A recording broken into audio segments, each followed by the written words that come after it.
Paz de Cristo, meus irmãos, e em especial aos irmãos da Igreja Pentecostal Casa de Misericórdia. Meu nome é Presbítero Jonathan, sou presbítero e presidente da Mocidade da Igreja Batista Anel de Selac, do bairro Coqueiros. E pela graça do Senhor, sou amigo, e irmão do nosso evangelista Gledson. E aos irmãos aí, um beijo no coração. E estou compartilhando essa palavra, irmãos, em especial com os irmãos também, porque estamos todos necessitados de direções, de fé e muita paciência pelo momento que nós estamos vivendo aí, pelo surto do coronavírus.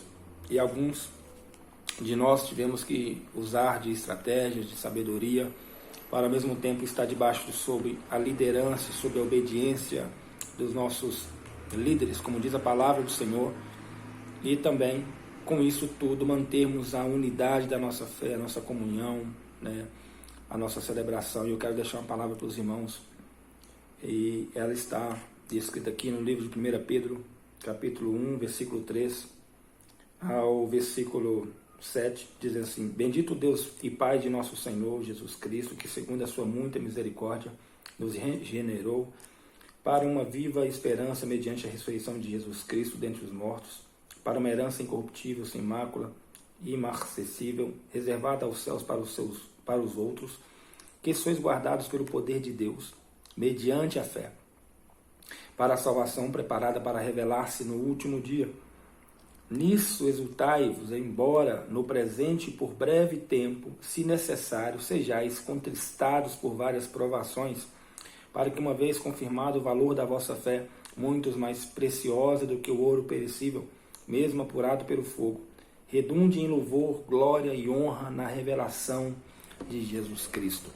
Irmãos, nós sabemos que essa provação que veio ao mundo todo, ela veio exatamente no momento em que nós estávamos numa escalada de afazeres e de projetos, dos quais envolvia os diversos ministérios que a gente conhece e também faz parte. Mas,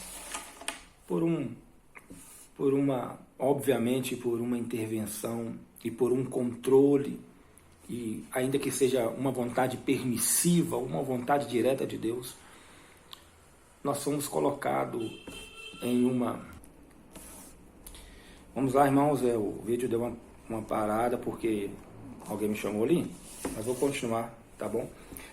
Diante do momento que nós estamos vivendo, nós tivemos que usar sabedoria para poder tomar algumas atitudes, alguns viés, para pelo menos tentarmos continuar com o nosso encontro nos templos, como já havíamos feito, Mas uma coisa me chamou a atenção, queridos, foi a percepção de que eu tive diante desses acontecimentos, e foi um diálogo, na verdade, um pequeno estudo que eu estou tendo diretamente com um irmão que é um liderado meu. E uma das coisas que a gente estava falando é a respeito de igreja. E eu disse a ele uma coisa, e afirmo também para com os irmãos. Diante dos mandamentos, diante das orientações que a palavra do Senhor vem a nos dizer, 80% dessas orientações, ela não foi direcionada para a igreja no momento em que elas estavam reunidos para celebrarem juntos a obra do Senhor. Existem algumas orientações da liturgia do culto, algumas orientações que é para o momento do culto, como que deveria se comportar, como que deveria lidar com línguas estranhas, com os dons espirituais. Sim, tem. Mas a maioria das orientações, elas são para o nosso dia a dia. Como nós devemos viver em comunidade, mas não é uma comunidade de templo, mas é uma comunidade de crentes, de cristãos. E você vai ver orientações bíblicas para no momento em que você acorda, até o momento em que você dorme. Orientações que falam de comportamento entre marido e mulher, filhos e pais, comportamentos entre você e o governo, entre patrões e empregados, todo tipo de orientações tem ali. são brevíssimas as orientações que são dadas para o momento do culto. Por que eu estou dizendo isso? Porque nós temos o hábito, e a gente estava impregnado nesse hábito, de que a nossa vida cristã ela girava muito em torno das nossas reuniões dentro de um templo. E quando nós não estávamos ali, confinados neste lugar, o que aconteceria com a nossa adoração e o nosso culto a Deus? Eu estava dizendo a esse amigo meu, que o nosso culto a Deus ele começa desde quando nós levantamos. Isso está na Bíblia. Isso é que todo judeu conhece ao começar por agradecer a Deus pela manhã, por ter acordado, pelas trevas que passou. E isso ia acontecendo no momento da refeição na mesa, agradecendo a Deus pelo pão, pela água, pelo alimento. À tarde, de novo, a oração, né? No final da tarde, que para eles era o início do outro dia, agradecendo a Deus, pedindo a Deus por quando fosse dormir, permanecer e ter a capacidade de acordar no outro dia com vida. Todo esse momento é um momento de culto. E dentro do culto que nós fazemos a Deus, desde quando nós levantamos, nós temos um período deste culto, onde nós fazemos em unidade, em comunhão, e aí a palavra igreja, que significa ao mesmo tempo congregação, ela significa sair para fora. E essas duas palavras, dois significados de igreja, ele nos foi tirado por um momento. Ele foi arrancado da nossa continuidade. Mas eu te pergunto uma coisa, queridos irmãos, em que está fundamentada a nossa fé? Em que está fundamentada a nossa vida religiosa, a nossa vida em Cristo? Em que está fundamentada a nossa contínua esperança e crescimento em Deus, em Cristo, a partir daqui que nós cremos? Eu digo isso porque a igreja do Senhor no seu primeiro século foi o povo mais perseguido que teve. Eles eram impedidos de reunir-se em lugares comuns, como no templo, nas praças, nas casas. Tiveram que reinventar por causa da perseguição, porque tinha gente querendo destruir o nome de Jesus. Nós não estamos sofrendo perseguição por alguém querendo destruir o nome de Jesus.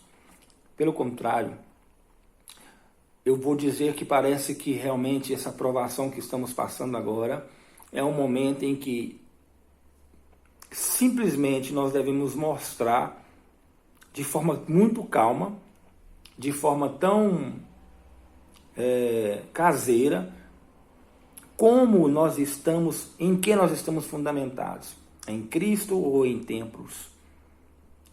O nosso culto começa quando nós acordamos, ou a gente sente uma ruptura de que o culto teve um blackout. A gente tem uma sensação de que o culto está parado, a gente tem uma sensação de que o culto acabou, a gente tem uma sensação de que o culto não está acontecendo mais. Se essa sensação está no nosso coração, é claro e nítido que nós não estamos praticando de forma correta o culto, porque o culto ele tem que começar quando nós levantamos, e quando nós dormimos nós pedimos a Deus para nos guardar, para continuarmos nesse culto. Quando nós nos reunimos como igreja, a gente está apenas edificando um ao outro. Estamos compartilhando o pão e o vinho. Estamos celebrando juntos por causa de uma fé comum. E eu sei que nesse momento, como o dia de hoje, como a própria palavra diz, são privações que acontecem para que a nossa fé seja aprovada no fogo, para que a gente possa ser encontrado com louvor e glória nos últimos dias. Eu sei que esse momento é um momento que Deus está resgatando o nosso pensamento, meditação, para descobrir se a nossa fé está pura como o ouro, porque ela é mais preciosa do que o ouro.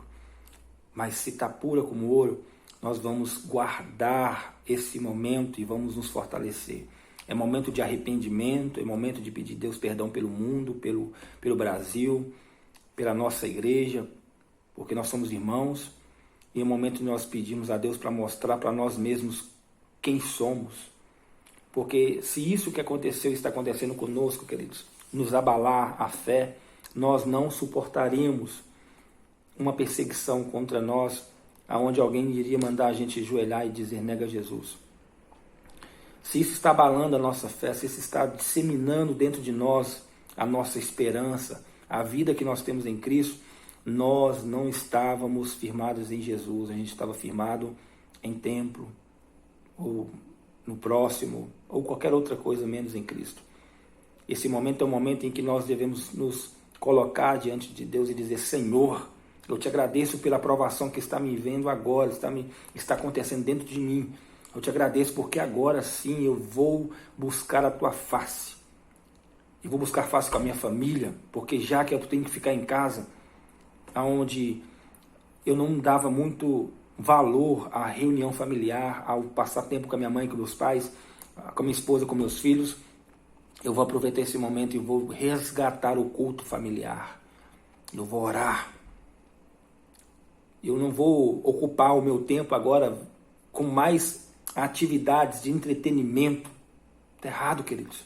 Deus quer que nós levemos o culto para o lar e que sirvamos a Ele como igreja. Porque o culto é pessoal. O culto é algo que só você faz. E quando você junta com outras pessoas que também fazem um culto pessoal, a gente está edificando um ao outro. Mas eu quero nesse momento resgatar ao coração dos irmãos que lembrem e meditem na palavra do Senhor, de como a nossa fé é passivo de prova o tempo todo. Nunca, a minha geração, nunca, eu tenho 33 anos, ouviu algo desse tipo acontecer.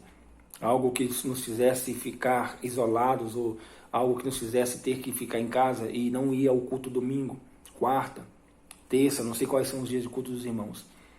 Mas isso está acontecendo, é uma realidade, mas será que isso é algo que vai abalar a nossa fé? Isso é tão pequeno.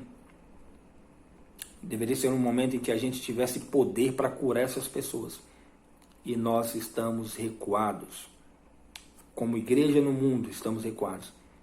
Mas como vamos fazer com este momento? Deus, quando mandou o povo para a Babilônia, Ele queria que o povo continuasse a sua vida normal, trabalhasse, casasse, construísse, e muito mais, que cultuasse e buscasse a face do Senhor, refletisse naquele momento, por que é que eles estavam ali. Mas Deus disse uma coisa: eu vou voltar e buscar vocês, levar vocês para a terra novamente, porque eu vos amo. Deus nos ama, irmãos. E Ele quer ver qual será a nossa postura como igreja. Por isso eu peço em nome de Jesus. Compartilho com os irmãos, é a mesma coisa que eu estou pedindo para nossos irmãos ali do nosso ministério.